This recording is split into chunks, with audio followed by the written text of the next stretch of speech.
नमस्कार मित्रों, info capsule के ऑफिशियल चैनल पर आपका हार्दिक स्वागत है। ये हमारी अगली मुलाकात है। पिछली क्लास में भारत का जो फिजिकल इंट्रोडक्शन है उसके बारे में कुछ पर चर्चा की थी। बताया था भारत कहाँ से आया, क्या उसकी लोकेशन है। तो कुछ महत्वपूर्ण प्रश्न उसमें हमने डिस्कस किए थे और उम्मीद करेंगे कि आपको वो सब समझ में आए होंगे। आज हम इसको आगे बढ़ाते हैं सीरीज को और सैंपलिंग के माध्यम से कुछ ऐसे क्वेश्चन रखेंगे जिससे चीजें आपको समझ में आए, जिससे आप बुक्स पढ़ें तो क्वेश्चन की प्रकृति समझें, आने वाले एग्जाम के लिए आपकी धार और मजबूत हो। और इस उम्मीद के साथ आगे बढ़ते हैं। फिजिकल स्ट्रक्चर की बड़ा लेसन है। इसमें भारत में नॉर्थ में हिमालय, साउथ में पेनिनसुलर इंडिया, उनके माउंटेन, उनकी पीक्स, ढेर सारे क्वेश्चन बनते हैं। तो इसीलिए इसको हमने दो पार्ट में डिवाइड किया है और अगली मुलाकात में जो अच्छे क्वेश्चन है उनको रखेंगे। ड्रेनेज सिस्टम को हम अलग कर दे रहे हैं, नदियों का और उनका अववाह तंत्र। आइए देखते हैं अगला क्वेश्चन जो क्या होगा, आपकी स्क्रीन पर आ रहा है। पहला क्वेश्चन है, कोडाई कैनाल दक्षिण भारत का प्रसिद्ध हिल स्टेशन स्थित है। Kodai canal the famous hill station of south India is situated on, option है पल्ली hills, Annamalai mountain, Nilgiri mountain and cardamom या इलायची की पहाड़ियां। कोडाई कैनाल दक्षिण भारत का जो फेमस हिल स्टेशन है, जैसे गुरु शिखर पर्वत पर माउंट आबू है, जैसे नीलगिरी पर्वत पर ऊटी शहर बसा है, वैसे ही कोडाई कैनाल हमारा जिस माउंटेन पीक्स पर है, जो हिल्स पर है, वो है पल्ली हिल्स। तो इसका आंसर होगा ए, पल्ली हिल्स। अच्छा, कई क्वेश्चन बनते हैं कि किस माउंटेन में कौन कौन से हिल स्टेशन।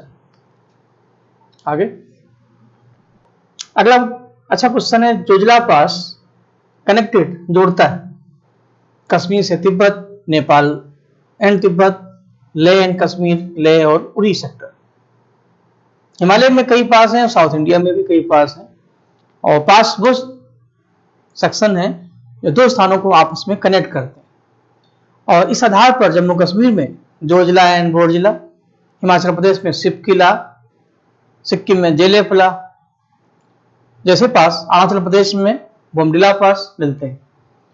तो जोजिला पास की खास बात यह है कि उड़ी सेक्टर को लेह से जोड़ता है, यानी हमारा जो लद्दाख है वो उड़ी सेक्टर से अटैच है, और इन दोनों को जोड़ने के लिए हमने जोजिला टनल भी बनाया और नेशनल हाईवे नंबर 1 इस रूट पर कनेक्टेड है। तो इस आधार पर जोजिला पास की जो लोकेशन है, तो उसमें आंसर आपका डी होना चाहिए, लेह से उड़ी।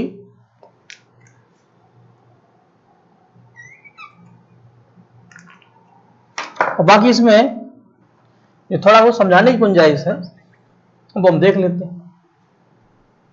जब कोई फिजिकल स्ट्रक्चर आप हिमालय आप पढ़ेंगे, जैसे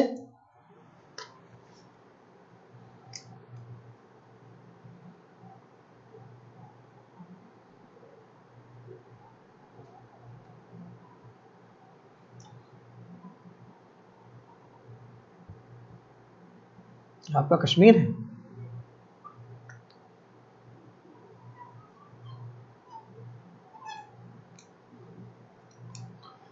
इस तरह से मैं काम चला ले रहा हूं। तो इसमें उड़ी सेक्टर हमारा ये है, लेह लद्दाख ये उड़ी है, ये लेह, बीच में पड़ता है S for Srinagar.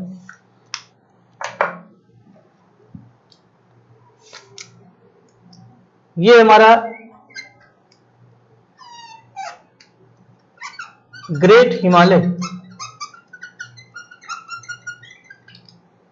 Great Himalaya में कश्मीर में दो पास है, बोर्जिला एंड जोजिला। तो जोजिला पास इस इमेज के अनुसार जो आपका बनेगा,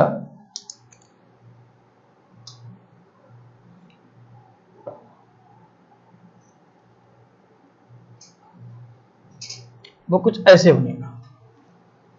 और इसी पास से हमारी कनेक्टिविटी कुछ ऐसे होती है, यूं। तो ये उड़ी है, ये ले है। इस हाईवे को, इस रूट को नेशनल हाईवे नंबर 1 कहा जाता है। जब मौसम चेंज होता है, जब स्नोफॉल होता है, तो सर्दियों में लेह से भारत का कनेक्शन स्विच ऑफ हो जाता है, क्योंकि हम वहां पर नहीं जा सकते। इसी को देखते हुए भारत में सबसे लंबी रोड टनल जोजिला टनल बनाई जा रही है। उम्मीद है 2021-22 तक वो तैयार हो जाएगी और 14.5 किलोमीटर की ये टनल जब बन जाएगी तो हम हर मौसम में लद्दाख घाटी से जुड़ जाएंगे। तो अब इसमें क्वेश्चन जो बनेंगे, नेशनल हाईवे नंबर 1 कनेक्टेड उड़ी से ले वाया श्रीनगर, किसको जोड़ता है? उड़ी से ले। ये किस हिमालय में स्थित है? तो आंसर होगा ग्रेट हिमालय। और जोजिला टनल जो भारत की सबसे लंबी सड़क सुरंग है, उसका निर्माण किस हिमालय में हो रहा है? ग्रेट हिमालय में। ऐसे भांति भांति के क्वेश्चन मिलेंगे। मैंने पहले कहा कि आप जब एग्जाम की तैयारी करते हैं तो ये मत दिमाग लगाइए कि हम रेलवे की कर रहे हैं या सिविल की। आप जड़ों पर पानी डालिए, अगर वो अच्छी तरीके से मिट्टी पकड़ लेते हैं, कॉन्सेप्ट आपका क्लियर है, तो अपने आप पत्ते निकलेंगे और किले फूटेंगे। इस आधार पर इसका आंसर लगाइए डी। और अब आगे बढ़ते हैं।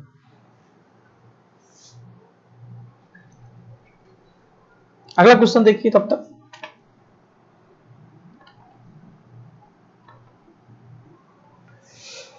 Which one of the following is most prone to earthquake? निम्नलिखित में से कौन सा भूकंप के प्रति सबसे अधिक संवेदनशील है? कोस्टल प्लेन तटीय मैदान, ओल्ड सिल्ट यानी ढाल, प्लेटू यानी पठार, और यांग फोल्डर माउंटेन युवा बलित पर्वत।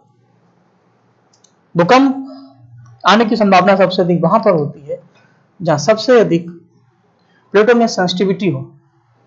तो इस आधार पर इसका सबसे अच्छा आंसर होना चाहिए यांग फोल्डर माउंटेन। तो ये युवा बलित पर्वत दिमाग में रखिए, जैसे हिमालय। ये हमारा अगर इंडियन प्लेट है,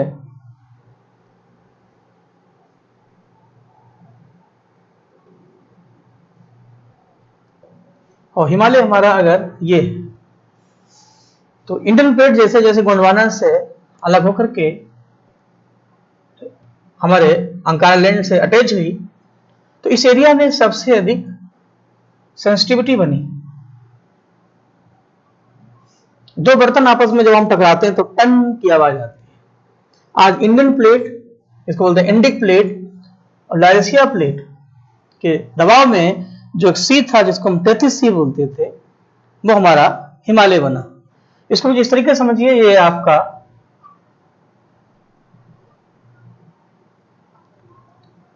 लारेशिया प्लेट है, ये आपका इंडिक प्लेट है, बीच में एक सी था जिसका नाम था 33 सी। दोनों के कंप्रेशन फोर्स से, दबाव बल से समुद्र की जो प्लेट्स हैं, जो रॉक्स हैं, उनमें मोड़ पड़े, और इसका इफेक्ट क्या हुआ, परिणाम क्या हुआ? कई वलन, कई मोड़ पड़ गए, कई फोल्डर पड़ गए, और इस आधार पर समुद्र की जितनी भी रॉक्स थी वो डिवाइड होती गई, फॉसिल्स में कन्वर्ट होती गई। तो इस टाइप के पर्वत जिनमें फोल्ड यानी मोड़ होते हैं, उन्हीं को बोलते हैं फोल्डर माउंटेन, बलित पर्वत। हिमालय भारत का नहीं, दुनिया का सबसे अच्छा फोल्डर माउंटेन है, और इसीलिए हिमालय हर साल 102 सेंटीमीटर उठता है। तो अभी भी प्लेटों में मूवमेंट्स है। यही वजह है कि जैसे जैसे हम हिमालय क्षेत्र से साउथ की ओर चलेंगे, भूकंप की जो रेंज है वो कमजोर होती जाएगी। भारत में भूकंप के जो जोन है, फर्स्ट, सेकंड, थर्ड, फोर्थ, तो माना जाता है कि हमारा जो तटीय जो हिमालय का क्षेत्र है सबसे ज्यादा भूकंप से प्रभावित है। जैसे जैसे उसी कड़ी में जब आगे बढ़ेंगे गंगा के मैदान में, उससे कम होगा। साउथ इंडिया तक आते आते हम भूकंप क्षेत्र से लगभग बाहर हो जाते हैं। इस आधार पर इसमें यांग फोल्डर माउंटेन आंसर। और बात हिमालय की नहीं है, दुनिया के जितने भी महाद्वीप हैं, कॉन्टिनेंट्स हैं, उनकी बात करें, जहां जहां भूकंप है, जहां जहां कोस्ट है, जहां प्लेटों में दबाव है, वहां वहां ये चीजें सबसे ज्यादा है। प्रशांत महासागर के चारों ओर रिंग ऑफ फायर है, अग्निवल है, जो कि वहां पर अर्थक्विक है, समुद्र का किनारा है, बाल्कनो बनते हैं और ज्वालामुखी उठते हैं। इस आधार पर वहां भी यही कंडीशन बनती है। इस आधार पर यह आपका डी आंसर इसमें आप लगा दीजिए। नेक्स्ट,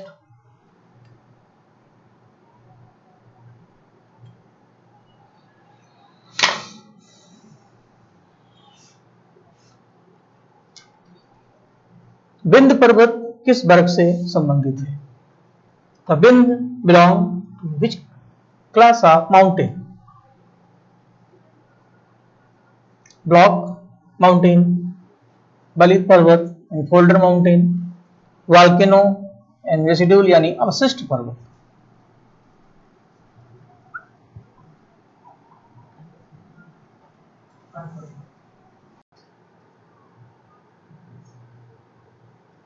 विंध्य पर्वत जिस वर्ग से संबंधित है, देखिए फोल्डर पर्वत हमारा हिमालय है और विंध्य पर्वत फोल्डर पर्वत नहीं है। कॉन्टिनेंट्स के मूवमेंट के दौरान विंध्य पर्वत बना और भारत की नहीं दुनिया की सबसे पहली सेडिमेंट्री रॉक्स विंध्य पर्वत पर मिलती है।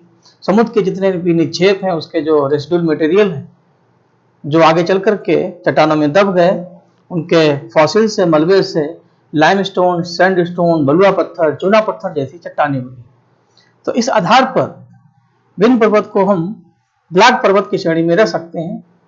अवशिष्ट पर्वत जो कि हमारा अरावली काफी पुराना है, ज्वालामुखी पर्वत यह है नहीं, तो ब्लॉक माउंटेन सबसे अच्छा ब्लॉक माउंटेन है व्रंश पर्वत, सतपुड़ा पर्वत, जिस पर्वत पर नदियां अपनी रिफ्ट वैली बनाती।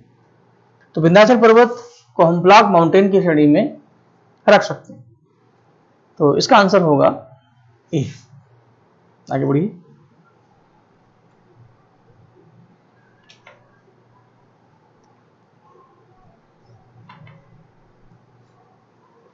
कौन सी पर्वत श्रृंखला पश्चिम से गुजरात से लेकर के उत्तर में दिल्ली तक फैली है? The mountain range which stretched from Gujarat in west to Delhi in the north is Aravalli, Vindhya, Satpura, Kaimur.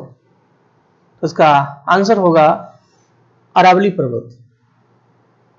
Aravalli पर्वत भारत में देखा जाए तो गुजरात से लेकर के दिल्ली तक फैला है और इस आधार पर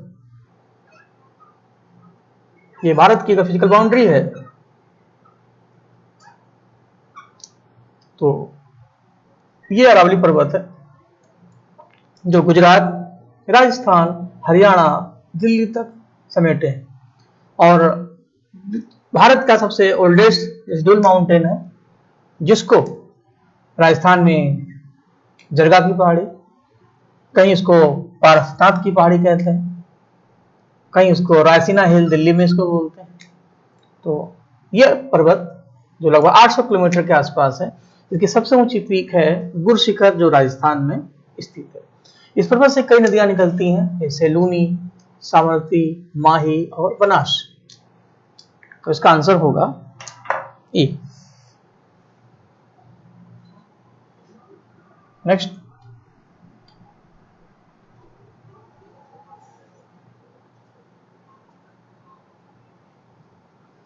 हिमालय समानांतर फोल्ड रेंज से बना है जिसकी सबसे पुरानी रेंज है। Himalaya are form of parallel fold range of which the oldest range. और इसमें शिवालिक रेंज, लघु Himalaya, great range, great Himalaya range और धौलाधार रेंज। हिमालय चूंकि फोल्डर पर्वत है, अभी मैंने थोड़ी देर पहले बताया था, और इसीलिए इसमें अलग अलग एज में इसकी ग्रोथ हुई। सबसे पुरानी लेयर जो हिमालय की मानी जाती है वो है हमारी ट्रांस हिमालय, जिसमें काराकोरम, कैलाश, लद्दाख और जास्कर जैसी लेयर है। आगे चलकर के ग्रेट हिमालय बना जो सिंध नदी से लेकर के ब्रह्मपुत्र नदी की रेंज तक है। आगे चलकर के हिमालय की तीसरी रेंज बनी जिसका नाम है लघु हिमालय या शॉर्ट हिमालय, जिसमें पीर पंजाल, धौलाधार, मसूरी और महाभारत जैसी रेंज बनी। सबसे अंत में हिमालय की सबसे नई रेंज बनी, इसका नाम है शिवालिक हिमालय। और इसी हिमालय के बाद हिमालय क्लोज हो जाता है और मैदान स्टार्ट हो जाते हैं। जो सबसे पुरानी रेंज हिमालय की है, इन चारों में शिवालिक सबसे न्यूएस्ट है और धौलाधार जो है वो लघु हिमालय का पार्ट है। तो इन चारों में जो सबसे पुरानी रेंज होगी वो होगी the great Himalaya range. C answer होगा। और फिगर ना बना करके हम रफली समझाने की कोशिश करें, हिमालय की टोटल 4 लेयर्स हैं। इस तरीके से समझिए। तो ये है आपकी ट्रांस हिमालय। इसी हिमालय में काराकोरम, लद्दाख, जास्कर जैसी लेयर्स हैं। इसके बाद ग्रेट हिमालय है। इसी हिमालय में गंगा, जमुना जी नदियों का विकास हुआ। फिर है मिडिल हिमालय, मध्य हिमालय। इस हिमालय में धौलाधार, पीर पंजाल, मसूरी, महाभारत जैसी लेयर्स बनी। और सिंध की सहायक नदियां हैं झेलम, चिनाब और रावी, इसी हिमालय से ओरिजिन करती हैं। अंत में शिवालिक हिमालय।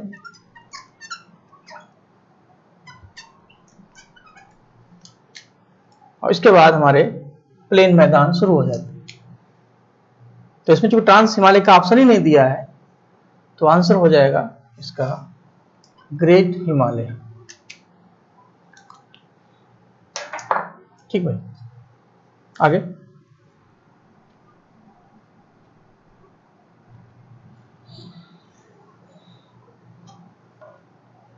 महाराष्ट्रियन पठार से बना है। महाराष्ट्रियन प्लेटो इज मेड अप। इसका आंसर होगा लावा।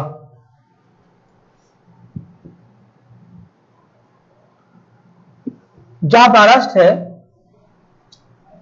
माना जाता है कि क्रिटेशियस काल में महाराष्ट्र में जो वॉल्केनो की इवेंट्स हुई थी, उसके कारण समुद्र की जो की चट्टाने हैं, लावा या मैग्मा के रूप में वो बाहर निकली।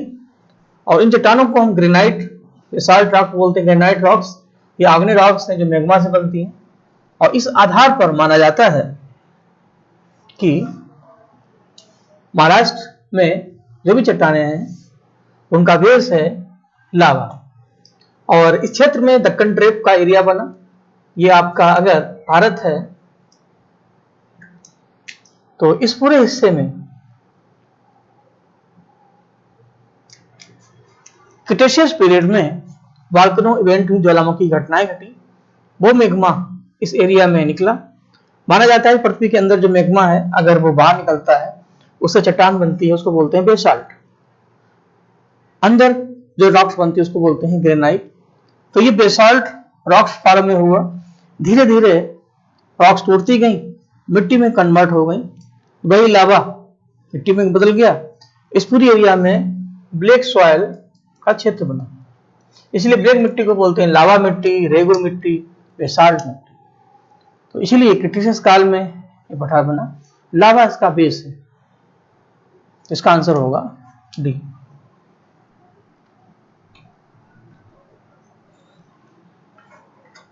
दक्षिण भारत की सबसे ऊंची चोटी, highest peak in south India.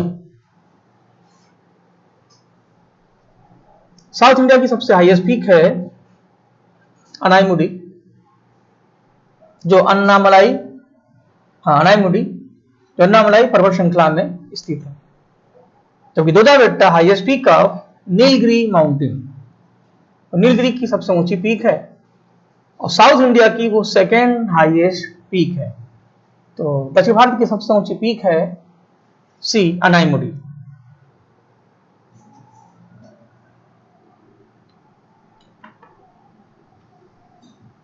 Aravalli पर्वतमाला उदाहरण है। Aravalli range are an example of. तो अरावली भारत का और विश्व का सबसे ओल्डेस्ट माउंटेन माना जाता है। और एक जमाने में यह भी युवा रहा होगा, जैसे अमिताभ बच्चन जंजीर मूवी में आए थे, तो एंग्री यंग मैन थे, युवा थे। आज वो अवशिष्ट अवस्था में है, यानी वृद्ध अवस्था में। जो जन्म हुआ है बड़ा भी होगा, बूढ़ा भी होगा। हिमालय आज युवा अवस्था है, अपनी युवा अवस्था पे इतरा रहा है, चोटियां उसकी नुकीली हैं, पॉइंटेड हैं। लेकिन एक समय आएगा, तो समय का पहिया चलेगा, हिमालय भी बूढ़ा होगा, वो भी अवशिष्ट बनेगा। तब तक एक नया पर्वत भारत में, विश्व में जन्म ले लेगा। ये तो नेचर है, इसमें कोई नहीं बचा है, ना हम, ना पर्वत, नदियां। नदियां जब पहाड़ों से निकलती हैं तो युवा होती हैं, मैदानों में आने पर वो मैच्योर हो जाती हैं, तब तक आते आते बूढ़ी हो जाती हैं। उसी बुढ़ापे को हम डेल्टा बोलते हैं, और समुद्र में मिलने पर वो खत्म हो जाती हैं। वो उनका अंतिम संस्कार है। पानी का समुद्र में मिलना है उनकी मोक्ष या निर्वाण की अवस्था। कबीरदास की भाषा में समझाएं, फूटा कुंभ जल जलई समाना। तो अरावली पर्वत ओल्डेस्ट माउंटेन है, ऐसे पर्वतों को बोलते हैं बचे खुचे पर्वत, अवशिष्ट पर्वत। तो इसका आंसर आप सी लगा सकते हैं। अगला क्वेश्चन आपकी स्क्रीन पर है।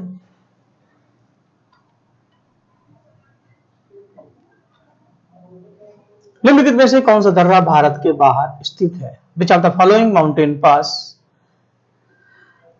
आउटसाइड ऑफ इंडिया या आउटसाइड इंडिया? तो बोमडिला पास अरुणाचल प्रदेश में है, बारालाचा पास हिमाचल प्रदेश में है, सिपकला भी हिमाचल प्रदेश में है, खैबर, बोलन, गोमच, ये सब दर्रे आज भारत में नहीं है। पहले जब हमारा अखंड भारत था तो ये दर्रे हुआ करते थे, जिनसे आर्य और यूरोपीय लोग भारत में आते थे, व्यापार होता था। आज खैबर दर्रा भारत में स्थित नहीं है, तो इसका आंसर ए होगा। और इस आधार पर आज की सीरीज कंप्लीट हुई।